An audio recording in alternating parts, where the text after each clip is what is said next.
Director Todd Phillips follows up his 2019 Joker with this year's 2024 Joker Folie à Deux. This is, in case you couldn't figure it out, a sequel to Joker, starring Joaquin Phoenix once again as Arthur Fleck, the man who would be Joker, and Lady Gaga as Lee Quinzel, the woman who would be Harley Quinn. And you got Brendan Gleeson, and you got Steve Coogan, and you got not really a lot of other people you might recognize in this film. But so a lot of people are talking about this movie, as am I currently.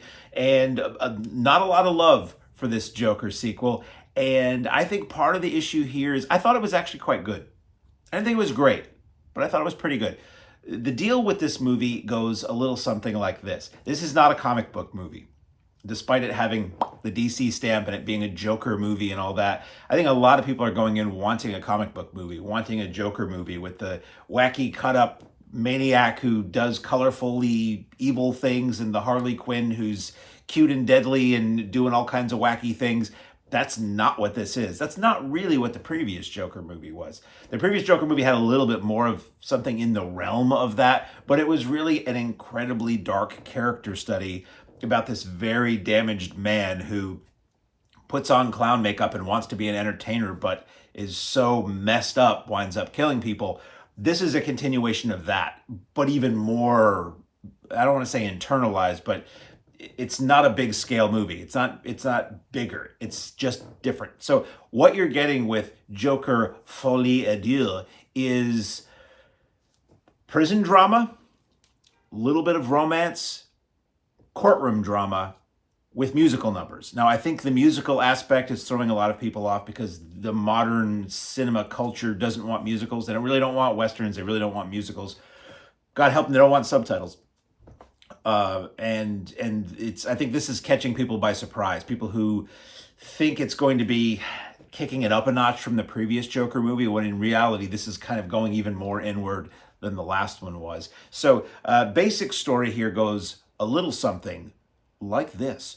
The Arthur Fleck, Joaquin Phoenix character is in prison after the events of the first Joker film, abused by the guards, very internal, sort of a minor celebrity. Everybody wants him to tell him a joke. Everybody wants his autograph, things like that. Because he is infamous. Since the events of the first film, there has been a TV movie that is much talked about based on his incident of the first film that has kept him alive in the popular culture, and there has been a popular swelling of support for him. Devotees, a cult, if you will, is following him, dressing up in face paint and wanting him to be free to be who he is, and apparently kill more people on TV. And while in prison, he meets a female who is in a singing class, intergender singing group in the prison.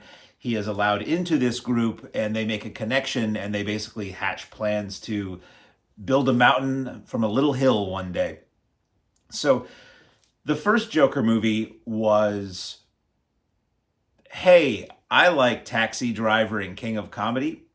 And this movie is, I also like Pennies from Heaven. Now, a lot of people don't know Pennies from Heaven. It was a British TV series, and then it was made into a movie here with Steve Martin in the early 80s. So it actually made around the time that this Joker movie is set, which I think this movie is probably set around 82 or 83. If you figure there was the original film, and they had time to make a TV movie about the original film, and he's still awaiting trial. So this is very Pennies from Heaven in that the two characters who are very damaged, they deal with the world around them and cope with their horrible situation by bursting into song, by having these fantasy musical numbers. Now, the first movie, it was Arthur Fleck imagining that he was an entertainer or a clown or a comedian on TV and in nightclubs and things. That continues, only it's musical here. So you get a lot of Joaquin Phoenix singing, you get a bit of Lady Gaga singing, you get some production-y numbers to a small degree, but a lot of it is just them singing in the environment that they're in, which is, a very dingy, dirty, gross, and ugly prison. And that is the aesthetic of this film, by the way. To quote a Monkeys episode, Dirty, Gross, and Ugly is pretty much how this feels. Grimy, grim, dark. It's a very depressing, very sad movie. it's really kind of a circling the drain movie as far as the environment and the future and the psyches of these two very damaged people who find each other. The overall theme of the movie is this, again, sad, very damaged guy in the Arthur Fleck character who very, very occasionally, only occasionally is the Joker. There's not a lot of Joker in this Joker movie. I think that's probably something too. This is a movie that I think you kind of have to meet on its own terms, because if you go in thinking, oh, it's going to be a Joker movie, it's a movie about the person who is the Joker. But he's not a lot of Joker in this movie. He's actually pretty strongly fighting against being the Joker in this movie. Is there violence in this film? Yes. Is there much? Not really. Is there wacky, jokery, giggly moments? Yes. Is there much? Not really. It's not as much of anything you think you're going to get in this movie, except musical numbers. I think that's probably what there's a lot more of than people are expecting. But like I say, it's a prison drama. It's a little bit of a romance. It's a courtroom drama. That's pretty much the movie, not to give anything away. And it really is a lot about how everybody uses this guy, how everybody uses him to get something, whether it's a guard getting to go to another portion of the prison and sing with the prisoners, or whether it's somebody looking for fame, or it's somebody looking to legitimize their revolutionary notions, or it's Harvey Dent trying to make a name for himself as a prosecutor. We do get Harvey Dent in this. So there are little things in the Batman DC world, but this really isn't that. This is what I found so interesting about the original Joker, is that it's not really a comic book movie. You're taking the idea of this character and doing something totally different with it. And that's what Joker Folie et Deux really is further examining this character that we know as a comic book character and an iconic pop culture character, and saying, let's drill down and put this into sort of the real world, and what kind of person might really embody this character. And that's what you get. I think everybody's good in this. I think Lady Gaga is good. Not phenomenal, but good. She's not really in it as much as you might think or want her to be. I know one of the posters for this movie is the two of them in costume, like dancing down that staircase from the first movie. You don't get that here. You don't really get probably what you want in this movie. But if you take the movie on its own terms, it's well made and it's interesting. I did wish that there was a little bit more to it. I did wish that, well, I never wanted the ceiling to explode and a rope ladder to fall down and the Joker to climb up and giggle as he is carried off to his lair. I never needed that. There's other movies and comics and cartoons that do that.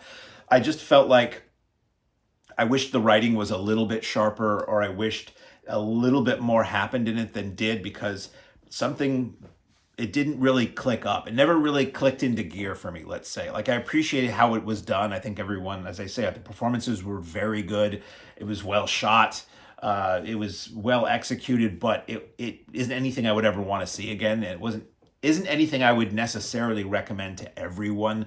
Again, I think a lot of the audience that's going to go to see this is probably not, I don't want to say not who this movie was made for, but I think a lot of people are going to go see this really wanting something they're not going to get. I think this is more of an art house film. This is really kind of a psychological art house drama that happens to have a sprinkling of DC in it. This is the kind of film that probably will do better in Europe. I can see this. It sounds like a backhand compliment. It really isn't. This is the kind of movie I think would do better like in France or something like that, where people sometimes take films, or there's a culture that takes films a little bit more seriously than we do here.